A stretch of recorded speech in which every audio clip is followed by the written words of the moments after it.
Hello once again, football fans, and welcome to our third and final part of our look at the 1992 Seattle Seahawks, where we look at the final numbers.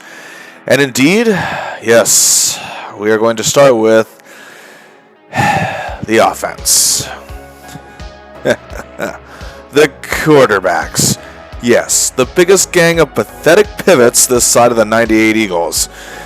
Kelly Stuffer. Oh, well, you know, the guy they were supposedly grooming all these years to take the reins from Dave Craig. Well, in 9 games he threw for 900 yards. Yes, literally 100 yards a game. Ugh. 3 touchdowns, 9 interceptions, a whopping 92 completions, an abysmal 48.4 completion percentage, and a 47.7 passer rating. His career was actually over after this season. He never played another game.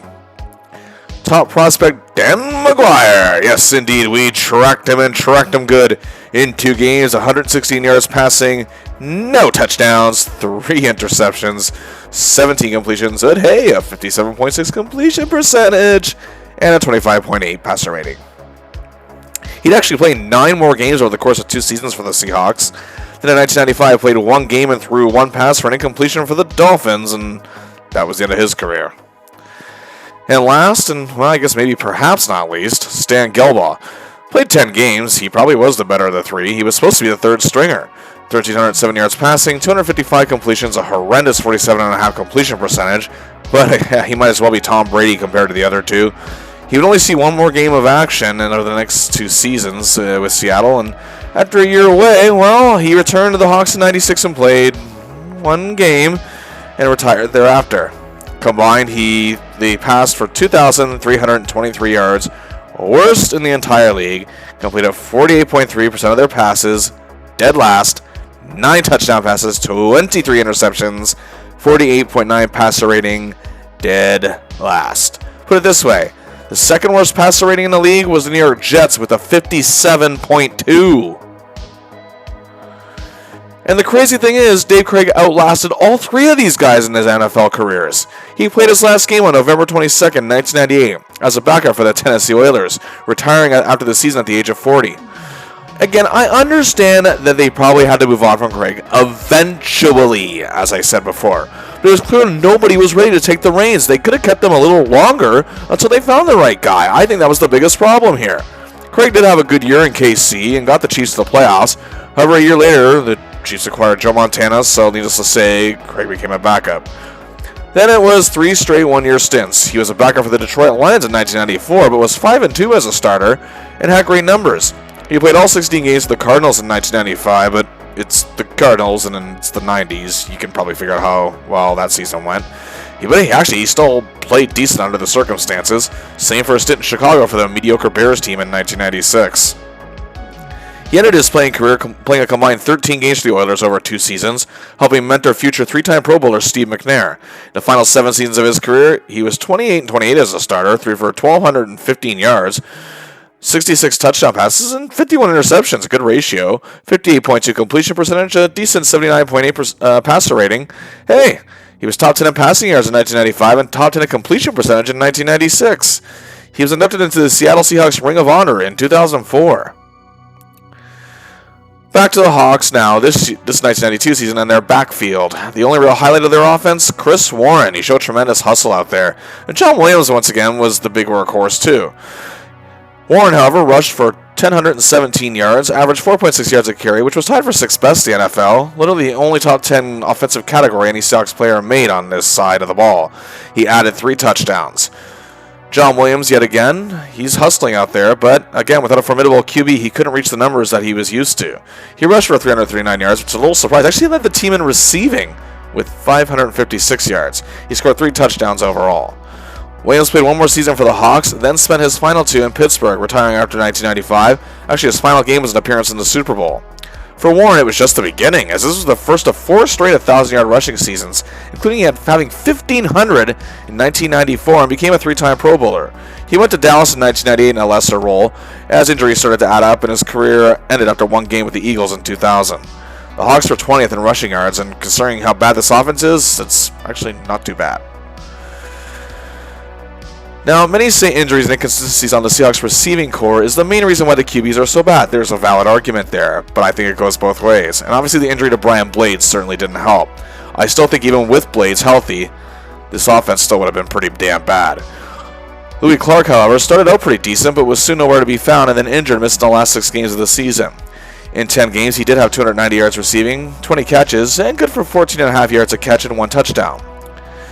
Sadly, injuries overcame him as a whole, and he never played another game.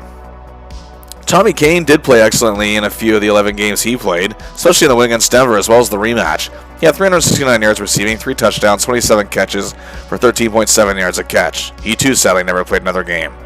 Brian Blades, however, again injured on the first offensive drive of the season, did return. He played 2 big games, and in the 6 games he played, he had 256 yards catching, 19 receptions, and 13.5 yards a catch, and a touchdown. He, however, would play the remaining 6 seasons of his career with the Hawks. He had 2 more 1,000-yard seasons and another over 900. Now, Ron Heller was, well, I know not all tight ends are supposed to be racking up huge numbers as a receiver, but he did make some okay plays, and in total he only caught 12 of the 28 passes thrown to him for 85 yards and 7.1 yards a catch, and his blocking was, well, not good. He too never played again. Yeah, you can give blame to this average receiving core too. They deserve a good chunk of it. But at the same time, injuries to Blades didn't help. And there's also a lack of development on this core too, you could see. I mentioned Heller's poor blocking, and that leads us to... Yes, the Swiss cheese bunch. The Seahawks offensive line. This blocking core allowed 67 sacks, worst in the league. And they lost 597 yards total. Yes. The second most negative yards was 476 by the Patriots. That's 121 less. Aye. Center Joe Toffelmeyer only lasted 2 more seasons, and guard Andy Heck played another year in Seattle and played in the NFL until the year 2000, spending time with the Bears and Redskins. Actually, he is now much better known, with 3 Super Bowl rings, as the Chiefs' offensive line coach, a position he has held since 2013 to this day in September of 2025.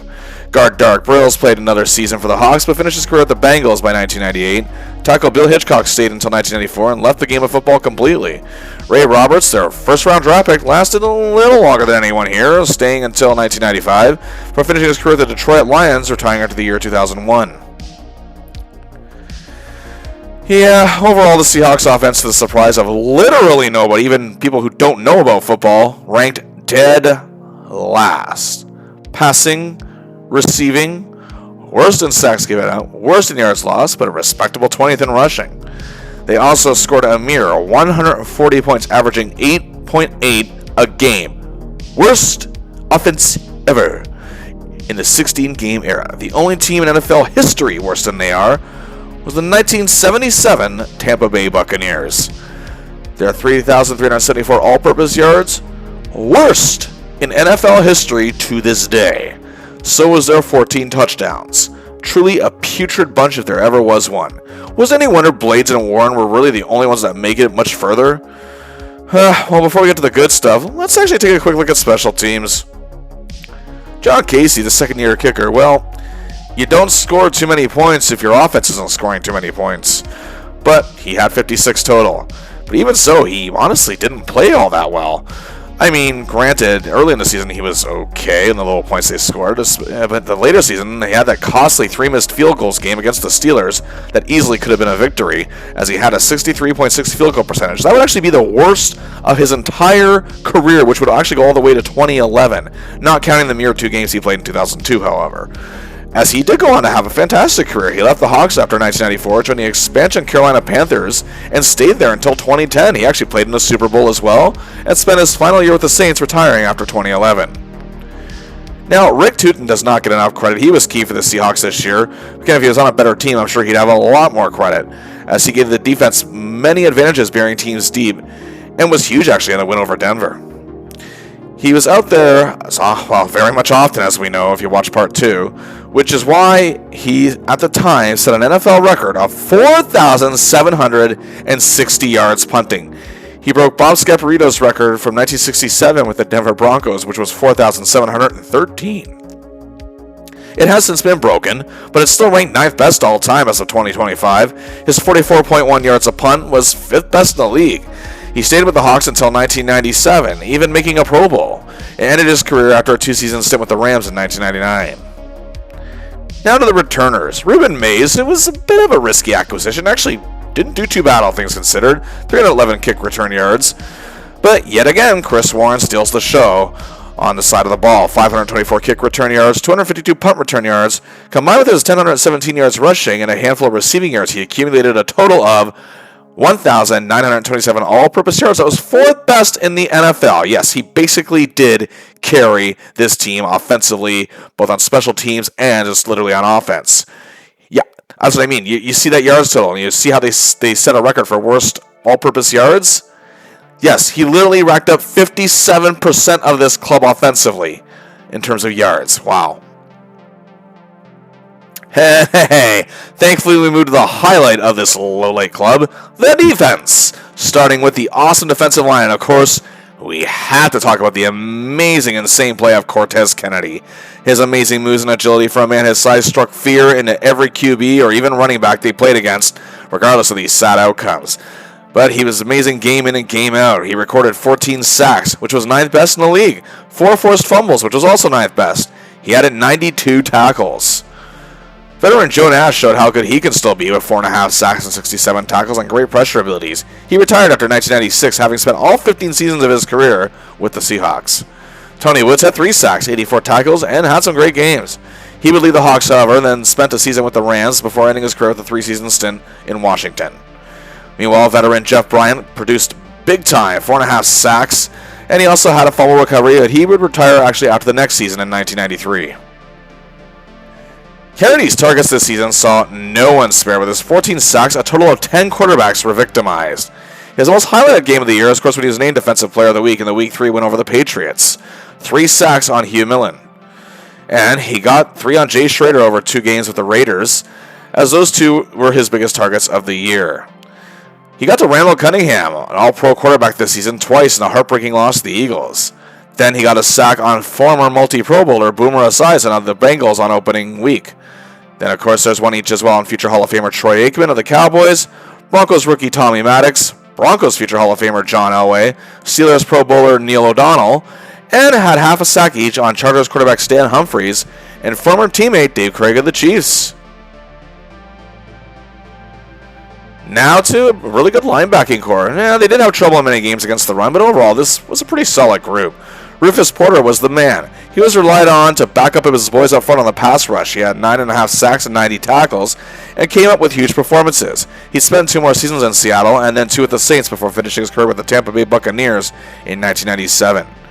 Sadly, injuries limited Dave Wyman to just 11 games, but he did record 83 tackles and a fumble recovery. Wyman left the Hawks and ended his career with 3 seasons in Denver. Terry Wooden was also experiencing injury issues. He only played 8 games, but he had 56 tackles and an interception. He would stay with the Hawks until the end of the 1996 season and played a season each in KC and Oakland before packing it in. But Joe Kane deserves the Unsung Hero Award, stepping up with injuries happening, as he did record 62 tackles, played tremendously in many games, 2 interceptions, and a fumble recovery. He was picked up by the Bears, where he spent 4 seasons, and he finished his career back in Seattle in 1997. And now the secondary, but what a primary great bunch of players. Fantastic in the Hawks pass attack, which of course is helped by the guys up front. And despite some problems on the long ball, which is really their only weakness, this core plus the boys up front indeed helped them give up the 4th least passing yards in the league. Eugene Robinson, what a year! 7 interceptions, tied for 3rd best in the league. He returned them for 126 yards. He added 94 tackles and a fumble recovery. Robert Blackmon had an excellent year. He had a pick and a fumble recovery, but also had 67 tackles and blitzed in on 3.5 sacks. He would stay with the Hawks until 1996 and then spent 2 seasons with the Colts, retiring after 1998. Dwayne Harper was also tremendous this year with 3 picks, 65 tackles, 2 fumble recoveries, and one of them returned for a touchdown. After 1993, Harper left, spent 5 seasons in San Diego with the Chargers, even got to play in a Super Bowl. He retired after a 3-game stint with the Lions in 1999. Patrick Hunter was also tremendous out there. 2 interceptions, 70 tackles, and 3 fumble recoveries. Injuries sadly became an issue for Hunter soon after. He left the Hawks in 1994 and played 5 games for the Cardinals the following year before retiring. What made this course so good, however, is that they were just excellent at coverage. Just general coverage. Pure and simple.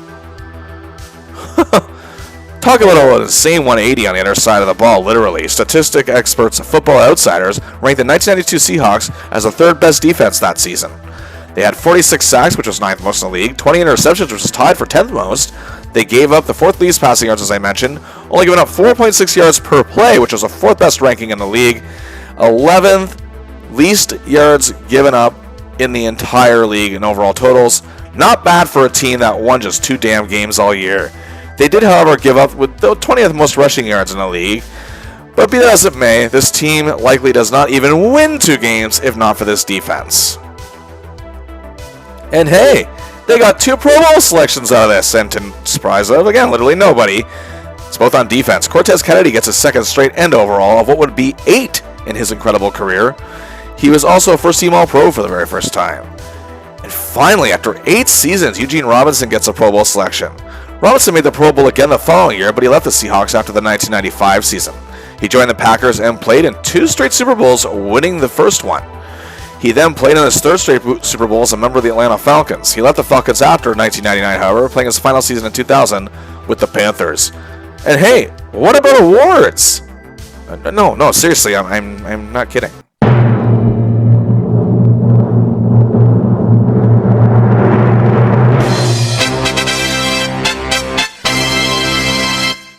Yes! Cortez Kennedy is named NFL's Defensive Player of the Year.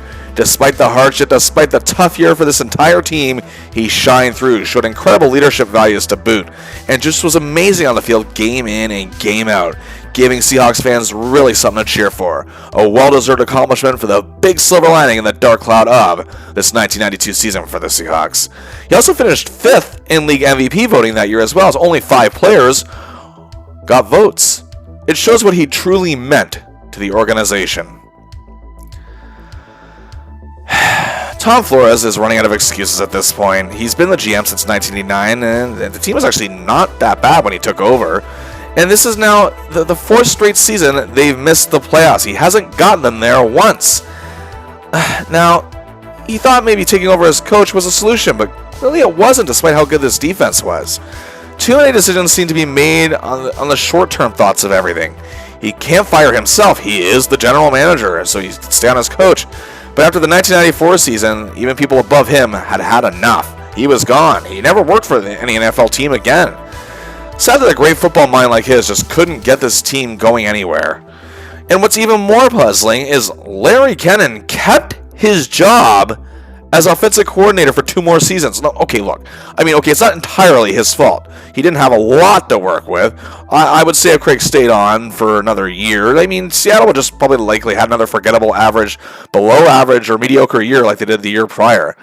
But again, these QBs were not good. Blades and the receivers were maybe only decent on a good day, and poor John Williams couldn't work his magic because of the awful blocking, and as well, again, just not having a formidable quarterback. To Kennan's credit, however, I do have to say the Hawks improved to 19th in defense in 93 and were just a notch below at 20th in 94, but he was dismissed along with Flores. After leaving Seattle, he would serve on coaching staffs for the Saints, back to the Raiders, and then the Pats for a season each. He retired after 1997, but he returned to coaching NCAA Division II football from 2012 to 2017, retiring for good at age 73. Rusty Tillman, hey, this man deserves so much credit. He put together and arranged this defense and made them truly a spectacle. And he does not get the flowers, as they say, that he should have. He too, however, was dismissed after 1994. He would then spend a year in Tampa as their defensive coordinator, 2 seasons as the Raiders' special team coach, and then 1 year as defensive coordinator for the Colts, and after a hiatus, he got his first head coaching job in the XFL for the New York/New Jersey Hitmen. He returned to the NFL in 2003, however, where he did spend 3 seasons as the Vikings special teams coach, retiring for good after that, at the age of 59 after 2005. And what about the Hall of Fame? Yeah, is anyone in this club in the Hall?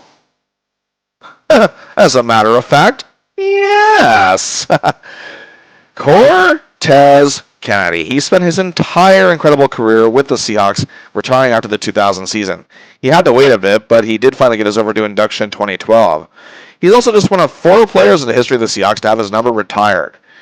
And no, this is not a joke or a misprint. Tom Flores was indeed inducted into the Hall of Fame in 2021, but clearly we all know it had literally nothing to do with his time in Seattle. But hey, he did draft Cortez Kennedy. Some have made an argument for Eugene Robinson, and some say it's his lack of personal accolades that has kept him out. Yeah, his 3 Pro Bowls may not sound much, but to me it is indeed excellent, and I do feel there were times where he was overlooked. Also, some feel his actions prior to Super Bowl 33 with the Falcons, where the night before the game he was actually arrested for solicitation and performed poorly in the big game. He also had to return the Bart Starr Award, which he was presented to that weekend. Some feel that has also worked against his cause. The Hawks wouldn't make the playoffs again until 1999. Their drought lasted literally 10 seasons.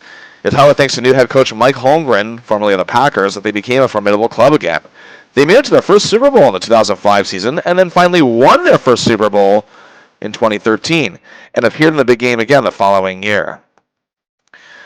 Well, that indeed does it. Thank you for joining me on this crazy, wacky, insane journey of this sad yet also storied 1992 Seattle Seahawks club. Please like and share the video, subscribe to the channel, and until next time, I'll see ya.